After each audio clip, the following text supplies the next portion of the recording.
বৈষম্যমুক্ত দেশ গড়তে 10 দলীয় নির্বাচনী ঐক্যের প্রার্থীদের বিজয়ী করার আহ্বান জানিয়েছেন জামায়াতে ইসলামীর আমির ডক্টর শফিকুর রহমান। উত্তরবঙ্গে নির্বাচনী সফরের দ্বিতীয় দিনে রংপুরে শহীদ আবু সাঈদের কবর জিয়ারত এবং গাইবান্ধা ও বগুড়ার জনসভায় একথা বলেন তিনি। ক্ষমতায় গেলে নারীর সম্মান নিশ্চিতের অঙ্গীকার করেন জামায়াত আমির। সেই সঙ্গে বগুড়াকে সিটি কর্পোরেশন করার প্রতিশ্রুতিও দেন তিনি। সহকর্মীদের তথ্য এবং ছবিতে আরও জানাচ্ছেন শায়লা খান। শনিবার সকালে 10 দলীয় জোটের নির্বাচনী প্রচারের অংশ হিসেবে জুলাই অভ্যুত্থানে শহীদ আবু সাঈদের কবর জিয়ারত করেন জামায়াত ইসলামীর আমির ডাক্তার শফিকুর রহমান।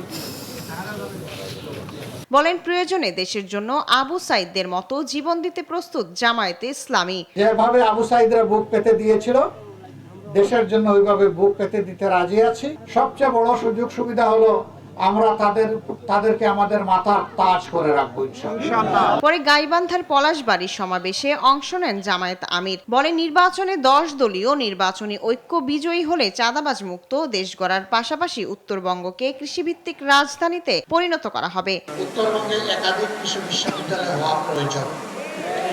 এই ক্ষেত্রে আমাদের বিবেচনায় আশা করি গাইবান্ধা অগ্রাধিকার পাবে। গাইবান্ধা জেলার 5টি আসনে প্রার্থীদের হাতে দাঁড়িপাল্লা প্রতীক তুলে দিয়ে তাদেরকে ভোট দেওয়ার আহ্বান জানান ডাক্তার শফিকুর রহমান।